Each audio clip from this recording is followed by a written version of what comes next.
All right, welcome to the News 6 Extra. I'm Christopher Heath. It is Friday. Kathleen, it's Friday. We made Hallelujah. it to Friday. I know. This time next week, I'll have vampire teeth. You'll be off. I know. I'll be off. Yeah. I don't know. I may have to come trick-or-treating. Maybe I'll throw together a costume and I'll go trick-or-treating. There you go. You know what? Those are always the best, the ones that you kind of have to like scrounge around the house and piece together. Or just get lazy and cut 2 holes into like a white sheet and be like, I'm a ghost. Yeah. Okay. I can come up with something, I'm sure. So anyway, so that'll be fun. Well, you're going to be off next Friday. I'm going to be off next Friday. But we'll be out and about doing some trick-or-treating maybe, handing out some candy to the kids. It'll be fun. So Sure. I need to go buy the candy. That's the big thing. I haven't bought the candy yet. Need to do that. That's mainly out of self-preservation because if it's in the house, it'll just get eaten between now and then. Right. That's what I was thinking. I was like, well, since I'm off, maybe I'll pick up I don't think I'll have very many trick-or-treaters, but I was like, I'll pick up a little bag. But I'm like, you know what? I'll eat it before then. So probably just wait till Friday morning. Nice. Anyway. Well, you know what? Because we are I'm going to pivot to my favorite topic for the last couple of weeks. And that's our government still shut down. Did you know that? Day 23. And I've mentioned that the House has been adjourned for the last month. They just haven't even returned to Washington. And now the Senate's adjourned too. So if you remember back to your civics classes, Article 1 of the United States Constitution sets up a bicameral legislature. We have a House and we have a Senate, an upper chamber and a lower chamber. We have the People's House and then the Senate, the deliberative body, the place where the hot tea of the House goes to cool in the saucer of the Senate. Well, they're both not there. They just both are out of town. Senate won't even be back till Monday. So we're guaranteed that this will hit 24, 25, and 26 days. The longest being 35 days back in 2018. We're on track for that. So that's exciting. Well, it's disappointing, you know? Yes. I mean, you would have thought by now one side would give a little bit, but no. They're going to enjoy the weekend. Yeah. Maybe, pop out to a little vacation, a little fun time. Because, anyway, as I was saying, I mean, not only is the government shut down, so all the federal workers, most federal workers, I should say, Congress is still getting paid. Most federal workers are not getting paid, and some are being told to continue going to work. We've done several stories here at News 6 about the food drives for federal workers that are now trying to stretch their dollar and make ends meet. And, that's the real tragedy of all of this is this is hurting people. And, for what? At the end of the day, for what? Right. And that's who I feel bad for. I feel bad for these people who are just stuck in the middle. Like, I mean, we all are, but the ones that have to go to work and don't get paid and they're trying to figure out what to do next, like that's a tough spot to be in. And I've said it before, I'll say it again. Everyone knew this day was coming. Nobody was surprised 23 days ago when we ran into this issue. And, it's brinksmanship. It's sad. It's disappointing. It is what we voted for in our democratic republic. Anywho. All right, let's have Michelle Morgan save us from this crushing morosity with some wonderful news about your forecast as we keep an eye on Melissa and the trick-or-treating forecast that's ahead. Here's Michelle.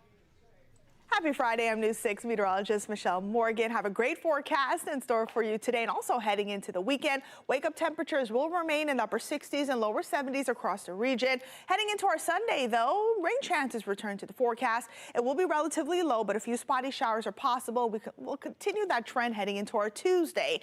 Now, I am expecting a strong cold front heading our way Wednesday into Thursday, and that is going to usher in cooler air across the peninsula, and our wake-up temperatures could be in the 40s and 50s as we head into next Friday. And next Friday's Halloween, so the cooler air will be here just in time for the holiday. Now, taking a look at the setup, you're looking at the water vapor imagery. I'm still tracking a little bit of dry air, mainly to the south of us, but this area of high pressure to the north and east will keep things generally dry but breezy, especially along our coastline, where we could get winds between 15 to 20 miles per hour, gusts up to 25 miles per hour as we go through the weekend. And because of that setup, high rip current risk remains in place through Sunday Saturday night. Now, temperatures are comfortable. You can see we're in the upper 70s, lower 80s across the board. As we go through today, by 2, 82, by 3, 84, and then heading into the evening hours, still remaining breezy but comfortable. Upper 70s around 6 and lower 70s, upper 60s as we head into the overnight hours. Forecast highs across the region. Orlando, you'll see a high of 84, as well as Wedgefield. 83 in Kissimmee, 80 in Daytona Beach, 83 in Leesburg, and 82 degrees in Ocala. Clouds and rain forecast shows a quiet forecast as we go through today and tonight. If you have any Friday night plans, tomorrow morning looks great. We will see abundant sunshine, but as we head into Saturday night into Sunday morning, we'll begin to see some clouds fill in across the peninsula. And then look at this, around 7, 8, could see a few spotty showers, some downpours moving into the area as we go through your Sunday afternoon. And we could see lingering showers heading into our Sunday night. Now, I do want to talk about the Halloween forecast. A lot of models are in agreement showing some cooler air moving into the area beginning Friday morning. Here are your Friday morning wake-up temperatures: 48 in Ocala, 49 in the Villages and Leesburg. And then as we head to our coastal zones, 57 in Cocoa Beach, 54 in Melbourne, Orlando starting off at 56. So here's a look at your Halloween preview forecast. So we'll be starting off in the 50s, so it'll be a chilly start. Heading into the afternoon, we'll see plenty of sunshine. We'll be in the lower to middle 70s. It'll be breezy though. And then heading into the evening time, again, trick-or-treating time, sunset will be around 6:40 and we'll be in the middle 60s. So here's a look at your 7-day forecast: 84 today, tomorrow, and Sunday, placing a 20% chance for showers and a few thunderstorms, a 30% on Monday, much warmer with a high of 86, 84 on Tuesday, going to keep, again, a low chance for showers around, and that's going to last into our Wednesday. There's that cold front. So we're going from the lower 80s on Wednesday to the middle 70s on Thursday. And we are edging ever closer to Halloween. It's going to be cool out there this Halloween, which is nice if especially if your costume has a lot of layers to it, or your kid's costume does. You don't want them to get sweaty out there trick-or-treating. All right, well, turning our attention back to the world of professional sports and professional sports betting. 30 people arrested yesterday as part of a multi-year-long investigation by the FBI into sports gambling and other illegal gambling.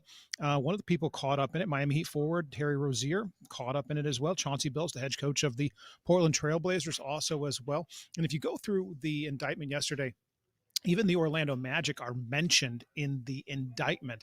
It is wide-ranging. It is, again, years in the making, and something that now the league is having to take a very hard look at exactly, how did it get here, given the ubiquitous nature of sports betting. I mean, it's everywhere, from DraftKings to FanDuel to BetMGM to Hard Rock.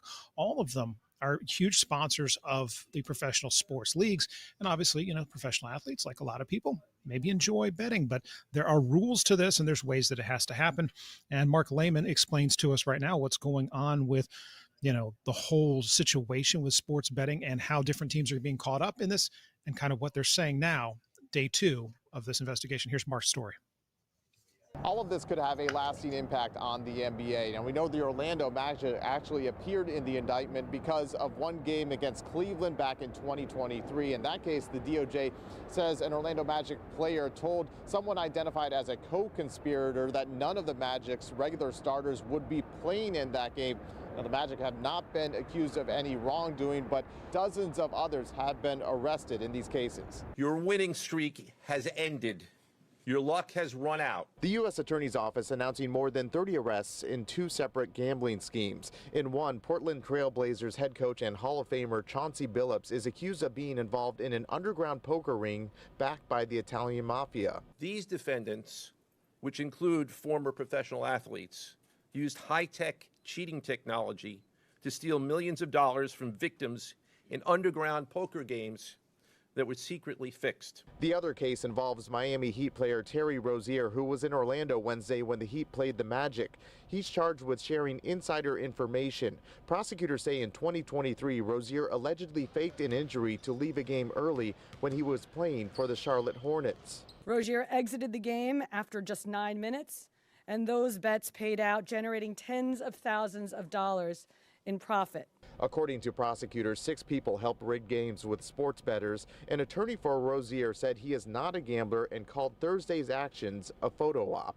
Both Rozier and Billups were placed on immediate leave from their teams. In Rozier's case, he actually appeared before a federal judge here in Orlando yesterday, where he put up his $6 million Florida property as collateral to be released from federal custody. In Orlando, Mark Lehman, News 6. Well, from federal court to state court, Robin Severance Lopez, the estranged wife of suspended Osceola County Sheriff Marcos Lopez, was rearrested. Well, rearrested on Thursday. Deputies from the Osceola County Sheriff's Office went to her home in Harmony and arrested her because of a bond issue. She's bonded out. She's been caught up in the whole issue with the questions over illegal gambling that her estranged husband has been, allegedly connected to, facing some RICO charges. She put up a bond to get out of the Lake County Jail where the charges were brought. Went back to her home down in Osceola County. Well, apparently there have been issues with her bond. And our cameras were there yesterday as Osceola County deputies showed up at her home to arrest her. Today she will go before a judge and be conceivably sent back to Lake County to find out exactly if she'll be able to bond out again and what the problems were with her bond. Angie Quesada explains what's going on in the Lopez case. I'm News 6's Angie Quesada. The estranged wife of Osceola County suspended sheriff is back behind bars. Robin Severance Lopez was rearrested Thursday after investigators say she gave false information in order to be let out on bond after her first arrest. The 50-year-old was rearrested in front of News 6 cameras outside her St. Cloud home on Thursday. Deputies serving a warrant out of Lake County on behalf of FDLE. She was first arrested back in June along with her estranged husband Marcos Lopez and several other co-defendants. All are accused of having some role in the illegal gambling operation that netted more than $21 million. She spent 2 weeks in jail before posting a $400,000 bond after proving the money came from legitimate sources. Prosecutors, though, now believe she withheld or falsely reported information when applying for that bond. Neighbors tell us they've been watching the case closely. Anytime you got major police presence in the neighborhood, it's a little disruptive and concerning for sure. Robin Severance Lopez and Marcos Lopez are the only two in this case who have not entered pleas. Of course, we'll post updates on her court appearance and any new developments in the investigation over on clickorlando.com. I'm Angie Quesada, News 6. One of the things Angie mentioned there, and it's important to notice in these racketeering cases, in any time there's RICO charges are brought, the court is going to want the defendant to prove that the money they're using for their bond came from legitimate sources. In other words, you can't do something illegal, get illegal proceeds, get caught, and then use those illegal proceeds to bond out. So the money essentially has to be, for lack of a better term, clean. So it's a little bit harder for defendants to bond out when they are facing these kinds of charges because of the nature of the charges they're facing. So we'll find out more today. You can count on News 6 on both on air and online to bring you the very latest on this story. Okay, stay with us. When we come back, we have an update from the investigation into the disappearance of Jennifer Kesse, as well as a development in Winter Park. And of course, Michelle Morgan will return with 6 things to do. Stay with us.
Welcome back to News 6 Extra. I am Christopher Heath. January will mark 20 years since the disappearance of Jennifer Kesse. The 24-year-old was living in a condo over by Malt Millennia and vanished. This all happened January 3rd, 2006.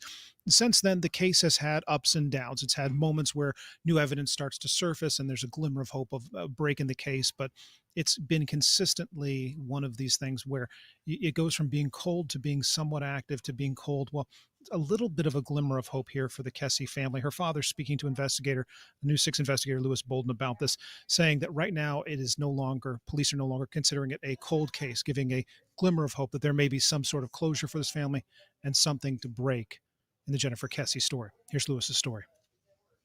How are you feeling about the investigation today? Never felt more positive in our lives about what's being done. Nearly 20 years since his daughter Jennifer Kesse went missing, Drew Kesse says he has more confidence than ever in the investigation. It's not cold anymore. They told us that directly. There's too much work to do, and it's fruitful work. It's meaningful work. Kesse says for years they have had to deal with rumors floating about the case, and yesterday was no different. Yesterday was a little crazy. When someone posted on social media that DNA had been found by FDLE and tested, and it turned out to be a construction worker at Jennifer's place that is in South America and is being extradited on Friday. This is totally untrue. He says nearly 20 years later, those rumors still take a toll. But it hurts. Just so people know, it does hurt. But we have coping mechanisms now. Kesse went missing from her condo near the mall at Millennia in January of 2006. 2 days later, her car was found down the street at Huntington on the Green condominiums. Surveillance video was later released of someone parking the car. Kesse says at one point the list of people of interest in the case, including the person who was driving that car, was in the double digits, but no more. They've been able, through their investigation, to whittle down the list of people of interest down to just a few. And that is great. Kesse also says all of the DNA found in the case is being retested. We may end up a year, 2 years, 3 years down the road and not have Jennifer. But we will truly know at that point that every single lead that came in prior and as the investigation is going on has been worked.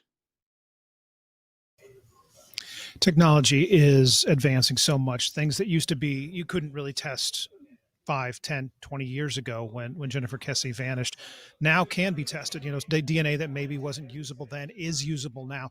Also, our DNA database has gotten so much more thorough, which means being able to link not just to a potential suspect with some DNA, but maybe being able to link to a familial, associate. Somebody who was, a relative.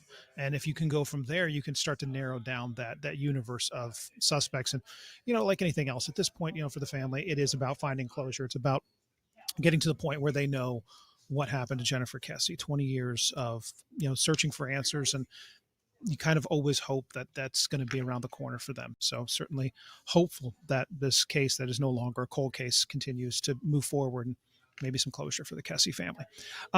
Okay, to Winter Park, where the old Minnesota Road, it's on Minnesota Avenue. It was a kind of a business commercial area in the 1980s. It's now being repurposed for some mixed use from shops and other things. And, big transformation, because as you know, if you've been to Winter Park, there's not a lot of places left to transform in that city. So Ginger Gadsden headed out there to go talk to people about what they think about this newest development. You may be wondering what's happening behind the Hollyanna Publix in Winter Park. Well, there's a whole lot of construction going on. And while this may not look like a whole lot right now, the people we spoke to already like what they see. When you see these plans, what do you think about that? It looks really, really pretty. Lots of nice spaces to walk around and all that. Yeah, it looks really nice, and I think it would attract a lot of people. I think we need more green space, and I think instead of husbands wandering around aimlessly, in here, they could go just sit on a bench. So what is it becoming? The area sits between the Mills 50 district and Maitland, right next to the Publix at the corner of Orlando and Minnesota Avenues. It will be known as Minnesota Row, a 120,000 square foot mixed-use destination designed to blend offices, restaurants, and retail with community green space. You're going to have retail and restaurants as you look straight out. You're also going to have medical office and traditional office throughout the park. Developers say it's the kind of project Winter Park has been missing, a place to meet, dine, and relax that's a little less formal than Park Avenue. We don't really have a destination project like this. We, of course, have Park Avenue, the Golden Mile, but nothing really where people can congregate around, a restaurant here and a curated entertainment area with the green space in the middle. We just don't have anything like that in Winter Park. Major tenants are already signed, including Orlando Health, Cora Physical Therapy, and Cardinal Health, a Fortune 50 company. And more restaurants and boutique fitness studios are in the works. Construction started Q3 of last year. We're obviously underway, and it will be done by late Q1, early Q2 of 2026. The owners behind Minnesota Row have created similar developments in Tampa's Hyde Park, Charlotte, and Atlanta. They say this one will fit Winter Park's family-friendly feel. And you don't have to worry about car traffic. You can be pedestrians here in this lawn, kind of hang out for the day, have lunch, have breakfast, visit some boutique fitness shops. Something for the whole family is what we're looking for. In Winter Park, Ginger Gadsden, News 6. Kathleen, a place where husbands can go sit, collect their thoughts, not wander aimlessly. I like that. I was like, but that looks nice. Like that's something I would go to and just like the one guy in there said is like you don't have to worry about traffic. Just park and spend the day there.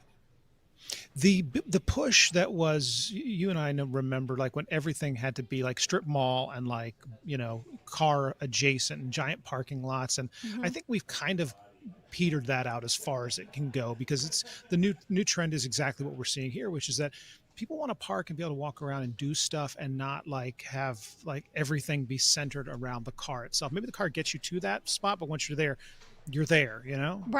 Right. And I like the whole mixed use, and even the ones that are putting like apartments in and things like that. I like that.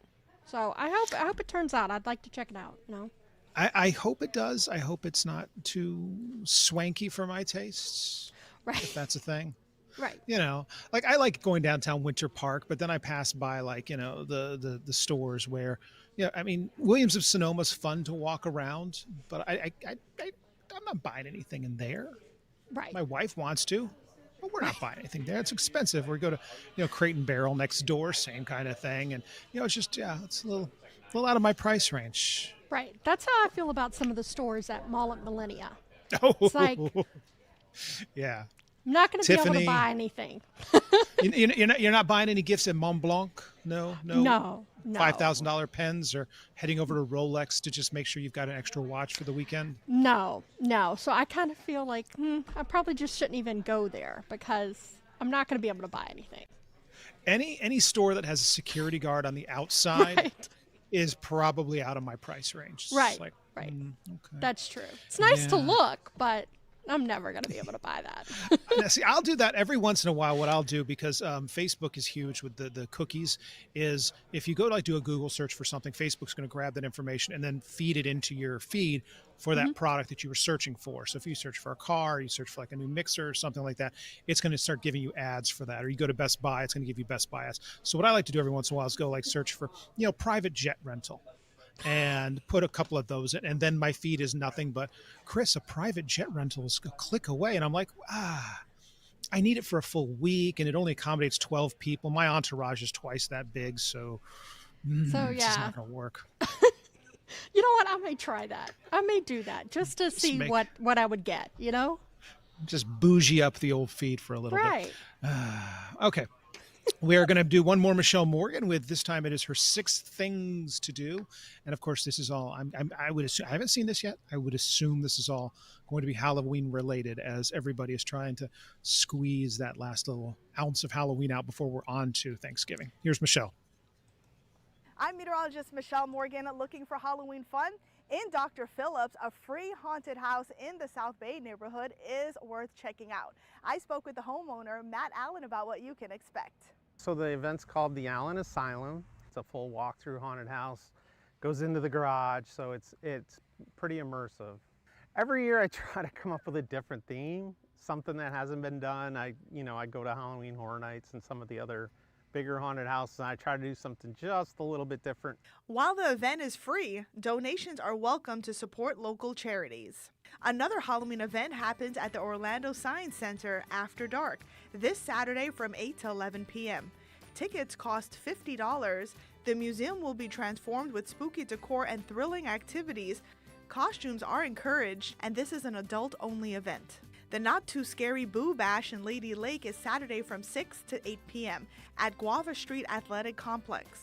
Enjoy free fun with bounce houses, music, a costume contest, and more. Expect breezy, toasty weather with highs in the low 80s. St. Andrew Methodist Church in Titusville is hosting its 30th annual pumpkin patch and car show this weekend. Enjoy games, photo ops, plant sales, and pumpkins. The car show is at 8 a.m. through noon. The pumpkin patch is from noon to 7 p.m. There is no cost for admission. The third annual Fall Fest is Saturday from 4 to 8 p.m. at New Smyrna Beach Sports Complex. Free admission includes inflatables, corn maze, and slides. Food trucks, games, and rides are available for an additional cost. Hometown Harvest is Saturday from 4:30 to 8:30 p.m. at Central Winds Park. Enjoy free hay rides, bounce houses, fall fun, and food trucks. And don't forget your costumes. If you have something fun happening in your town next weekend, let me know. I've been getting so many fun events from viewers just like you. Just head over to clickorlando.com or our new 6 app. Just click Contact Us.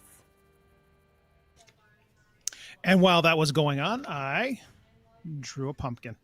Oh, little jack-o'-lantern. You like that? Yes, very festive. Very festive, just in time. I'll take the highlighter and color it in so it looks like it's a little candle in there. And then I'll sign it and I'll present it to you, and that will be your bonus for the year. Wonderful, wonderful. Yes, yes. You know, I'll frame it because that's my bonus.